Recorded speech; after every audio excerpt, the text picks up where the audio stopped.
Hey TCSTV viewers, it's Dave and Evelyn from the camera store. And we are finally reviewing the Panasonic Lumix LX100 Mark II on ice.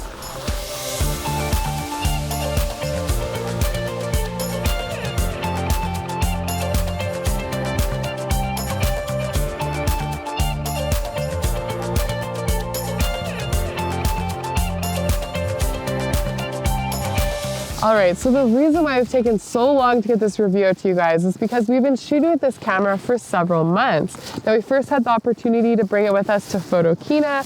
We shot around Germany. We've been using it as a family camera, and it really is a premium camera with some unique features. Yeah, this is a real photo enthusiast camera that you want to take with you everywhere, and that's a big testament to a camera like this. It is a micro four thirds sensor, so the image quality is quite nice. It's a 20 megapixel sensor, but because of the crop factor, you're getting 17 megapixels of effective resolution. Now, the cool thing is you actually have a switch on the top of it that lets you change your aspect ratio. So if you like shooting the square format or 4:3 or 16:9, you can do that right on the lens, and it gives you great resolution with those crops. It is, yeah. We do have a full manual focus or manual aperture ring, which I really like, and full manual controls. So a camera like this encourages you to take it out of automatic and really sort of flex your photographic muscles a little bit. And I really enjoy it, and I think that they've really nailed it with this camera.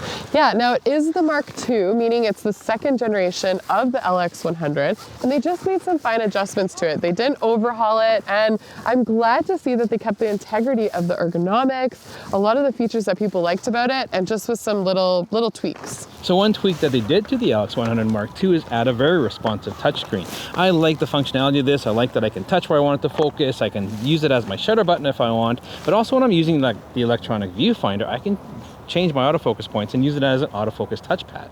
Yes. Now, the only thing with this touchscreen, of course, it's not articulating. It doesn't flip out, so it doesn't make it the best vlogging camera. It also would be nice if you're shooting like low angles or you're trying to get up high if you did have that articulation.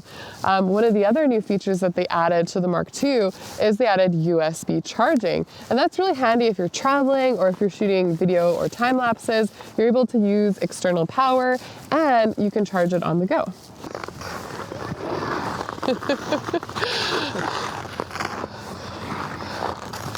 You can't backwards skate like Brendan.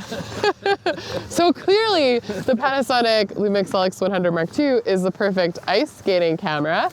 It is a beautiful day in Bowness Park, and that's a good thing because it's not weather sealed.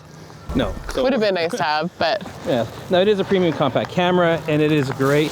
I like it in a situation like this. This is my first time skating this year, and I can't remember the last time if I even skated last year. We should have gotten one of those little pushy carts. So I'm a little bit wobbly on here. But the camera feels comfortable in the hand, and I can snap shots of Evelyn like crazy as I'm sneaking around, and it works out quite well. Yeah, it's also really nice. It has a close focusing distance. You can focus as close as 3 centimeters, which I think is about an inch.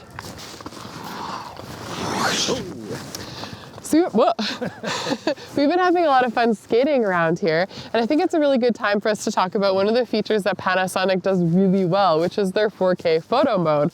Now, don't get me wrong, when I first heard about 4K photo mode, I always thought that it sounded super gimmicky.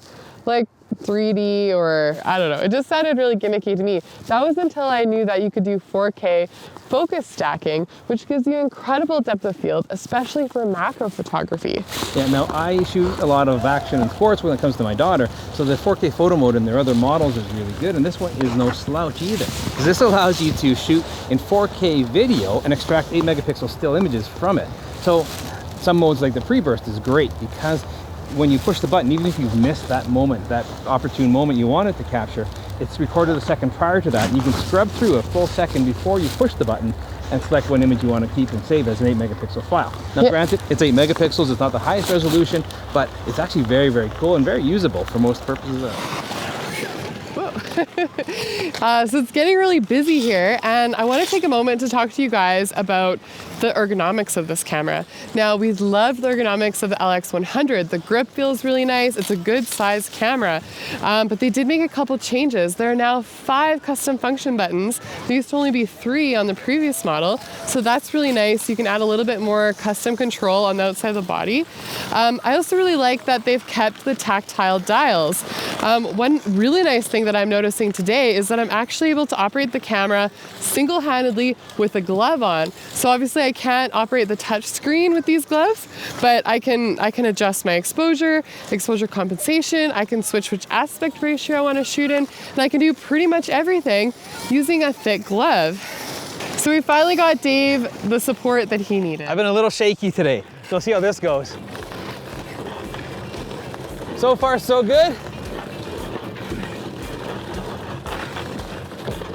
And if everything goes well, we got some helpers with me. Oh, jeez. Look out! Oh. You're on mine now. So after a fun afternoon playing with the camera here at the ice rink, we decided to bring our families here too so we can test out a few more features and get the kids involved.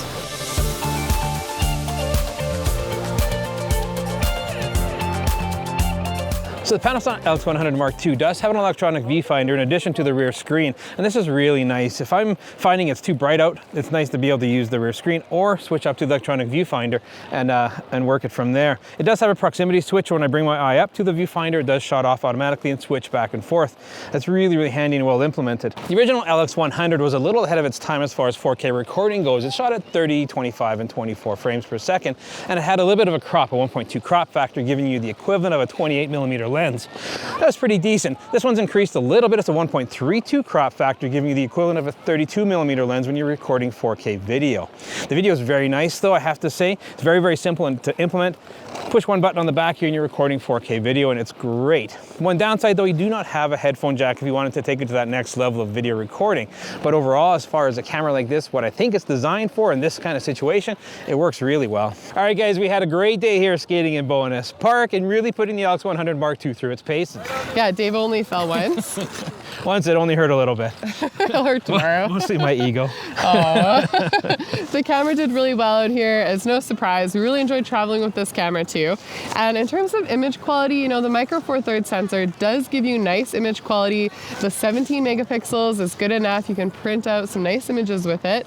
And we've seen like large format images being printed off of micro four thirds sensors, and they do a really good job. Yeah, no, one thing we haven't talked too much about is actually this lens. It's actually a 1.7 aperture lens on the wide angle side of things, and it allows you to get that shallow depth of field and that more Pro Series kind of look to it in a much smaller camera. And one thing I haven't talked about yet either, this one has a proper lens cap on it. So in compared to some other point and shoot cameras that have the little shutters in front, this is a lot more robust, and it does allow to put filters on. Yes, the filter threads are great. It's a 43mm opening, and so you can put an ND filter if you're shooting video. Now this camera, it does an okay job for video. It's more of a photography-based compact camera, but if you want to shoot some video for your trip or something, it'll do a great job in a pinch. So the Panasonic LX100 Mark II is a really nice camera that has a great intelligent auto program that you can give to anybody in auto, and it's going to take some really good photos. But it encourages you to get out of auto. They put an aperture ring on for a reason. They have an exposure compensation dial at your fingertips. All these things are designed to get you out of auto and really start to play around with all the photographic tools that they've given you. Yeah, it's a really fun camera to use, especially for photography. Now, in terms of the LX100 comparison to the Mark II, there's not a ton that they upgraded. You have the touch screen, and if you like the idea of the USB charging, then this would be a great option to go with. But if not, you know, going back to the LX100, it's still available. That also is a really nice camera and was ahead of its time 4 years ago. I hope you guys enjoyed what you saw today. Make sure you follow us on Instagram. And if you're new to the channel, make sure you subscribe, and we'll catch you guys again soon.